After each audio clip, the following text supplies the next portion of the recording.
Hello everyone, how we doing? In this video, I'll be talking about some demotivation and some procrastination traps that I got caught up with and I see many times in coaching calls. Because recovery, as we all know, certainly isn't easy. And you're dealing with a very relentless mental health disorder. OCD is very stubborn. It does not back down very easily. Plus, the symptoms can be very severe, they can be very intense. So it's very hard at times to feel motivated to get better, although you want to get better, but because you're so fixated on the severity of the symptoms and how crap you feel and how stuck you are and how lost you are and how confused you feel and how hopeless you feel at times, which we've all been there. So it can be very hard to push yourself, get over the initial demotivation barrier and just falling down the procrastination trap every time. Oh, I can't do that. Oh, I can't be bothered to do this. Oh no, you know what? That's too difficult. Those kind of self-defeating thinking patterns that keeps us stuck. Something that I was stuck with for a very, very long time. Now, I'm just going to talk briefly about my own journey with demotivation and procrastination. So I obviously knew I wanted to get better. I was very determined to get better, but I was lacking putting that into action. Okay, so I would tell you if you spoke to me 5 years ago that yes, I want to get better and that I'll do all I can to get better, but there had no substance. Okay, I didn't actually put in the work to get better. That probably took me about 6 months to actually start building that momentum, reading the books on our reading list as a bare minimum, okay, because that sets the foundations, that gives you the principles, that introduces you to rational thinking, to unconditional acceptance, to changing our relationship with the anxiety, with the thoughts, with all the feelings, with all the sensations. So that is a good initial step as to what you need to overcome OCD and just deal with problems in life, deal with adversities, deal with hardships. You get very good at overcoming problems. You build that robust mindset. You have that robust nature of dealing with hardships. And again, OCD is just another one of those obstacles to overcome. So my mindset wasn't right initially. You know, I was very lazy. I was very sort of looking for the quick fix, looking for that quick escape all the time. Just looking, because I was stuck in like an instant gratification. I had very low frustration tolerance. So I just wanted to have a couple of calls, you know, say a couple of things, gain a bit of insight, and that was it. I thought that would be it. I'd be done. OCD would be gone. It would be a distant memory. That's not true, as we all know, because OCD recovery really requires grit. It requires determination. It really requires dedication just to put in the work and see how it goes. Okay, you're never going to feel motivated to put in that work. You're going to have to just go for it regardless at times. Okay, and that's what I struggled with, because I also struggled with the undeservedness angle as well, because I was stuck with relevant false memory, all the taboo related themes. So I had chronic guilt and shame very, very severely. I was caught in that cycle going round and round in that self-punishing, self-neglect, self-destructive, self-defeating cycle. So I felt like I just didn't have any deservingness to get better. I felt like I couldn't let myself off the hook. So even when I tried to get better and to try to open the first book, it was like, well, you don't deserve to be let off the hook. So you can't really get better, Sam. This is your life. You're going to be doomed forever. Okay, and that's how it felt. So that was the initial barrier. You know, I had many barriers to overcome. Okay, and I'm sure you can relate to this watching this video. It's not as simple as, right, I have me one call, I have me coaching call, then I'm on my way, because you can have lots of different factors holding you back on this journey, okay? Because OCD recovery is certainly not easy. It's so worth it, but it's not easy. Anything worth having isn't going to be easy to get. Always remember that, okay? And I was convinced, and this one's different, this one's real, I'm the exception, I'm treatment resistant. That was a big barrier of mine. I'm treatment resistant, I can't get better. This is too real, this is different from everybody else. Mine's irrelevant, mine's a false memory, this thing happened. No, this is too taboo, this is too difficult to get under. I was so stuck in that, okay? So obviously I struggled with the demotivation because I just thought I wasn't going to get better. I was convinced, the conviction with OCD that you are not going to get better. You are the worst person ever. You don't deserve to get better. You can't get better. I had all of that going on because OCD was quite aggressive in that, like, no, you don't deserve to get any better. You can't move. There was no breathing space. There was no wriggle room. I couldn't move. Okay, that's how I felt. I felt trapped in. I felt locked in. I felt just so trapped and stuck in the OCD cycle. Okay, so you've got to start putting yourself out there with the recovery work, being active in the WhatsApp groups that we have, coming in for regular, consistent coaching calls, and getting on with it regardless. Don't wait to feel a certain way to put in the work, okay? Because you'll be waiting a long, long time, as I was. So, in the coaching calls, what I tend to do, because life structure is so important for OCD recovery, so I try and get the basics right. Now, of course, we go straight into the core fears. We go straight into the source of the problem from call number one. We go, right, what's keeping you stuck? Your irrational beliefs, your catastrophic thinking, your rigid rational demands, all the compulsions you're doing. We go straight into that, okay? But another important factor that I look at, and that we all look at here on the team, is your structure, okay? Your life structure, because you can do all the belief work in the world. You can try and cut all the compulsions that you've got. But if your life structure is poor, you're going to find it very, very difficult, pretty much impossible to recover if your life structure is shit, right?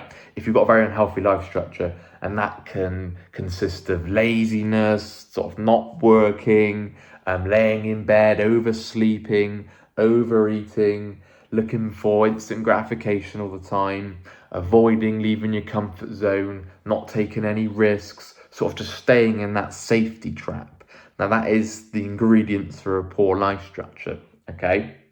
So you've got to look to make those changes, and with life structure, you can make an immediate shift, okay? You can come off this video with me right now and go, right, you know what? I am gonna focus on life structure, because you can start on that right away. Like, belief work takes time, okay? Cutting compulsions, yes, you can start doing that instantly, but you've got to be realistic. That's going to be very difficult. So that will also take time as well to fully get to a stage where there are no compulsions and you're not in that compulsive trap.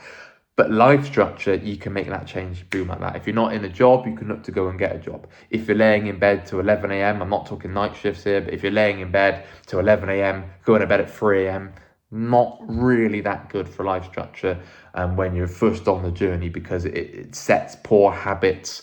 Gradually getting out of bed, having no urgency, having no plan, just sort of existing, not really living, okay? Maybe you're staying up playing video games to 4 a.m., and maybe you're on adult websites a lot, looking for that instant gratification, looking to escape reality all the time. Maybe you're doom scrolling on your phone, not really doing anything productive, just sort of escaping reality, common traps that people fall down, okay?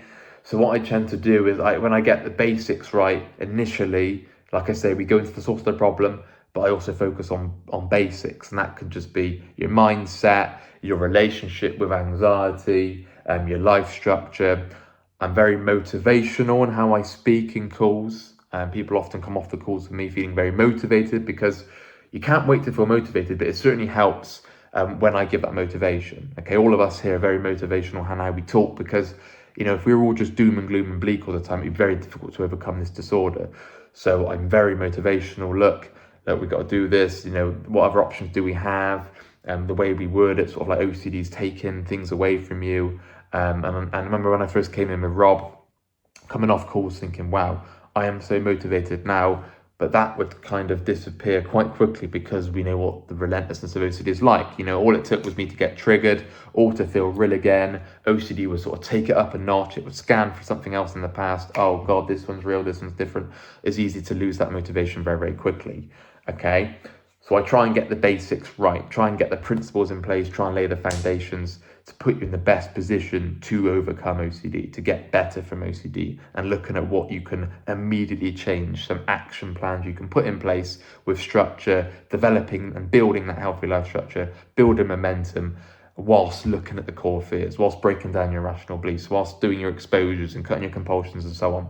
Okay, but your structure's got to be right. Okay, that's very important. Okay, I don't know many people that recover from OCD with a very shit structure. I don't know anybody, in fact. Okay, normally you can see by their habits how well somebody's doing.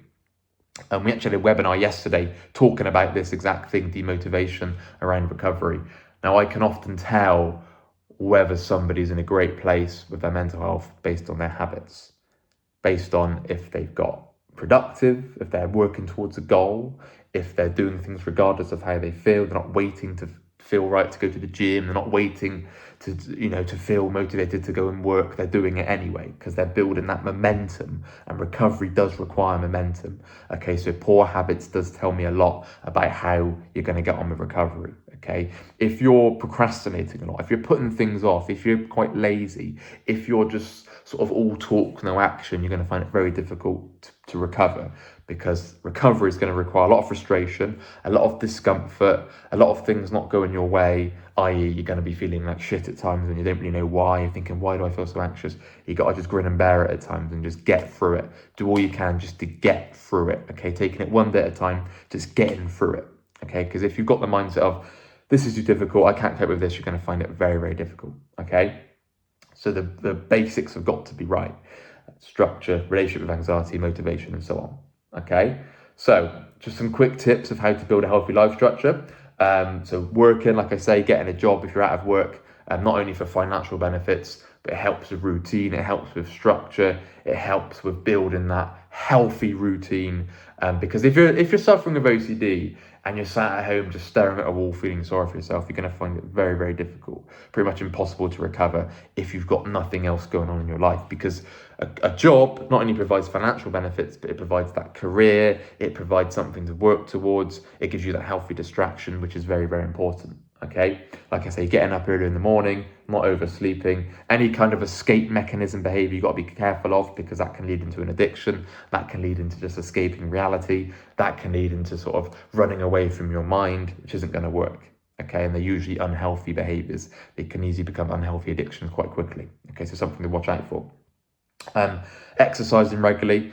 Anybody knows me know I love my running. I never used to love running. The last thing I wanted to do when I was stuck with OCD was go for a bloody run, but I had to get into the habit of doing that anyway. Exercising regularly. I actually love running now. I started to enjoy running quite quickly because I could start to see that I was picking up the pace, I was getting better, I was running further distances, and it became an enjoyment. It became a hobby that I was absorbed by very quickly. Okay, so I had to start doing that. I didn't want to do that. I didn't want to exercise at all. I wanted to lie in bed feeling sorry for myself, crying, moping around, doing nothing, had a very poor body language. Okay, so I had to start making those changes, and that really helped. Taking up a new sport, doing different exercises that you haven't usually done before, signing up for the gym, just taking your mind off the suffering all the time with healthy distractions. Exercising is great for that. Healthy diet is crucial. I had a very shit diet, very poor diet, eating fast food, eating chocolate, eating quick sugar highs all the time. Instant gratification once again. I've talked about sort of my addiction with fast food, junk food. Anytime I felt any kind of discomfort, anytime I felt triggered, KFC, McDonald's, pizzas. I love all this kind of food. I don't dislike the food. I love the food, but I probably eat fast food probably once a month now. And when I do, I absolutely love it. Maybe twice a month. I love it, but it's totally balanced. It's in a healthy way, because I'm not trying to restrict all kind of, let's say with alcohol, for example, obviously you've got to balance that, you've got to moderate that. But I do like drinking, I like socializing, I like going out to football and having a beer every now and then. And I like doing that, okay? So we don't cut it completely, but if you're drinking excessively, if you're indulging in these kind of habits all the time just to escape, then you're going to be in a bit of trouble. Okay, so you've got to try and rein that in, try and find that balance, try and find that healthy structure with all of this. Okay, and diet, alcohol intake, all these kind of things. You could talk all day about these kind of things. You need to try and look for that healthier balance, okay? Not trying to eradicate, doesn't mean you have to get rid of all of it, okay? But you're going to have to look to balance these things if they are coming out of hand, okay? Try and get absorbed by some kind of absorbed by a hobby, interest, pursuit, challenge, because in life you're going to face some serious woes, some serious challenges. You're going to have to look to distract yourself at times, not compulsively, but when you're dealing with OCD, I don't want you to just focus on OCD all day long, because it's so difficult at times, right? We've all been there. So when you're taking it one day at a time, it's nice to have that challenge, that interest, that pursuit to get fully absorbed by, whether that's learning a language, learning to play an instrument, adopting a new sport to get involved with, learning about history, geography, all kinds of things, okay? Music, whatever it may be. Don't just focus on OCD and nothing else, okay? This is why career is also important as well, because you've got that interest other than just OCD, okay? Reading books, challenge, really push yourself, go for something. If you're really struggling, think of things that you enjoy that maybe you gave up because of OCD, look to pick it up again, okay, things like that. If I look at what I do now, my life is pretty full on with what I'm doing. I'm working a lot with OCD because I love this, very passionate about helping others with OCD, but I also spend lots of time with my partner. I spend lots of hobbies. I'm currently learning a language. I do lots of things. I go different places. I'm into sport. I love my music. I love socializing. My life is very flat out and very busy, but it's balanced. Okay, I can relax. I can sit and do nothing, but I just choose not to because life. When you've been stuck suffering, I want to make the most of life, but it's all very balanced. Okay, it's not like one extreme to the other. I do it because I want to get on with life. I want to travel. I want to see places. I want to do things. Okay, and that's all important, because if it was just OCD, then you get so fixated on one thing, other things are passing by and you don't realize. So it's nice to have that balance and just getting absorbed by something other than just recovery. Okay, recovery needs to be a priority, but focus on other things in your life as well. That's very important. Socializing with friends and family, not putting off calling your grandparents, not putting off calling your parents, not putting off spending time with your brother, with your sister, meeting old friends again, and so on. So make sure you're socializing, because it's easy to avoid that. It's easy to put that off when you're stuck. It's easy to say, you know what, I'm not feeling great. You know what, I don't really want to do that. I'd rather just sit at home doing nothing, moping around. No, always look to push yourself, and because ultimately you end up enjoying it. You'd be glad that you spoke to your grandparents. You'd be glad that you spoke to your mum and dad. You'd be glad that you went and saw your friends. You'd be glad after doing all of this, okay? You're not really going to feel motivated to do it because you're already in that self-defeating cycle with OCD. You've got to try and push yourself, okay? That is so, so important. Taking risks, leaving your comfort zone, setting goals, having plans in place, executing these plans. How am I going to achieve these goals? How am I going to hit these targets? Whatever it may be, whether that's sort of lifestyle goals, financial goals, career goals, relationship goals, whatever it may be, okay? It's important to set goals and look and putting a plan in place of how you're going to achieve these goals, okay? It keeps you on track. It keeps you focused rather than getting sidetracked by all kinds of stressful things that will happen. Life is full of hassle. Life is full of problems. Life is full of adversities and hardships, okay?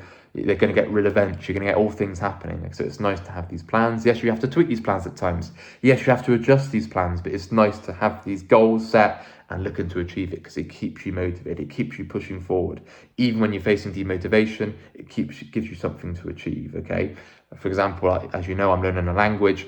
I do that because I love doing that. I'm motivated to do it. But I do it regardless. I don't suddenly wait until motivation. I just get on with it, okay? Because I know I want to learn a language. It interests me, so I'm going to do it, okay? And I've actually got to a place where I really enjoy learning languages, and I want to learn more than one language, and so on. So, and same with sport. I don't just focus on one sport. I'm very open-minded and very flexible about sport. I love all kinds of sports. There's not many sports I don't like, because I'm just open-minded. I like learning about things. I like being interested in things. So it's not just one thing and that's it. Always open your mind to different things. Don't just be narrow, closed-minded all the time, okay? And the key there with life structure is keeping up with your life structure. Build that healthy life structure, but keeping up with it even during a setback, even when you're facing severe bouts of demotivation. Keeping up with it is very, very important. How many times do I hear, oh, I'm feeling shit, so my life structure's gone to shit? No, you've got to keep it up. That's so, so important, okay? And that's the challenge, because we can all build a healthy life structure when things are going well.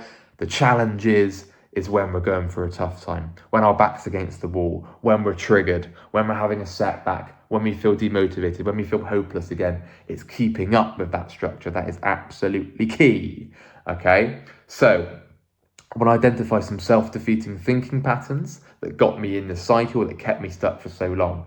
So I can't handle any more discomfort. I used to say that a lot. I just can't handle this anymore. Less I was already triggered, less I already felt shit. I was like, no, you know what? I don't want to take any sort of more leaps. I don't want to take any more risks. I want to stay in my comfort zone. I can't handle any more discomfort, okay? Because obviously building a healthy life structure, looking at new hobbies, new interests, new challenges, it required a bit of discomfort, because I didn't know what to do. I felt, I don't really know much about this. I've got to learn this. And it all just felt, that just takes effort. That takes time. That takes patience. Anything like that. I was like, nope, I can't stand anymore. Okay, so I had to get into building that frustration tolerance by bringing it on, going into things, taking risks, okay? I had to drop that I can't handle it and say, you know what? Even if it's difficult, I'm going to give it my best shot. I'm going to give it my all and show that I can handle it and give it my all. Even if I can't handle it very well, all I can do is try to handle it, because that is how you're going to increase your frustration tolerance, by doing things, doing tasks that you don't really want to do, getting them done quick,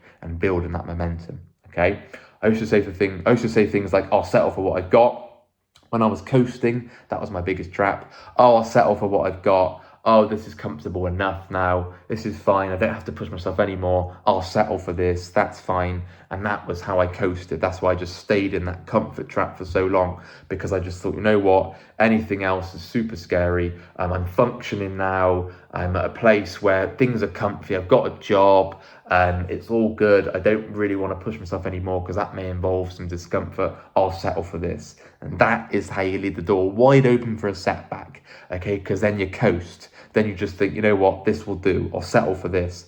But then there's much more than just putting up with OCD. There's much more than just managing it. There's much more than just lumping it. There's much more than just dealing with the odd setback here and there, dealing with the odd massive trigger. There's much more than that, okay? You can get to a place of recovery. You can get to a place where you can't even tell that you've got OCD. You can get to a place where there is no chronic anxiety, where there is no chronic guilt, where the intrusive thoughts have lost all intrusiveness. You can get to that place, but you've got to keep pushing. I tend to know very quickly when somebody's going to coast, because I can tell their attitude, their tone of voice has changed around putting in the work. They're like, yeah, okay, I can see how that's going to help me, but it is what it is. I'll settle for this. Okay, I've been there myself, but I can guarantee you that you're leaving the door wide open for a huge setback here, okay? Because then you're going to get complacent, you're going to get cocky, you're going to get lazy, okay? So even when you're feeling good, even when you've got yourself to a great place, which is awesome, well done for getting yourself into that great place, but you've got to keep trying to push yourself, because OCD does not back down, okay? Try and view it as a journey. Try and get absorbed by the challenge of recovery, okay? Don't just think, I'm going to get myself to a place where I can function and then leave it at that, because then OCD will probably come back with a vengeance, okay? So keep trying to push yourself regardless of how you feel, okay? And coasting is going to be linking to demotivation as well, settling for what you've got. I add that this won't work for me. I should say this all the time. This won't work for me. Mine's different. Mine's real. Even the initial putting in the work. I remember when I started reading the first book, I was convinced this wasn't going to work for me. For reasons I've already said, why it felt I was the exception. Mine's different. Mine's real. It felt like that all the time. So I thought, no, it might work for somebody else. It might work for them. It might work for him. It might work for her, but it won't work for me. Mine's different. All of that kind of trap. Okay. And so I was shutting the door on recovery from minute one. Okay, if you're reluctant to reach out for help, for example, if you're reluctant to put in any of the work, give it a go. That's all you can do. All you can do is give it your best shot, because if you think about it, what other option have you got? You can keep trying to work it out. You can keep trying to get certainty, but OCD doesn't just change overnight. You don't just suddenly wake up and then it's gone. Okay, you've got to be putting in the work and give it your all, even when OCD is screaming at you, saying, it isn't going to work, you're different, you're treatment resistant, you're the exception, isn't going to work for you, mate. You got to just give it a go and see what happens, okay? So try and get over that initial obstacle, that initial barrier of this won't work for me. Give it a go and see what happens. Instant gratification, the low frustration tolerance traps, what I was stuck with, like I've already covered. And this one's real. I don't deserve to be let off the hook. That's how it felt all the time. Okay, and I've already covered that with the undeservingness. Okay, so you've got to try and get through that barrier and just get on with it regardless. Because the tools that you're learning here, always remember this, the tools that you're learning with rational thinking isn't just OCD. Like you're not reading books, you're not having tools and adopting rational thinking and unconditional acceptance that only works for POCD. This only works for ROCD. This only works for health OCD, contamination OCD.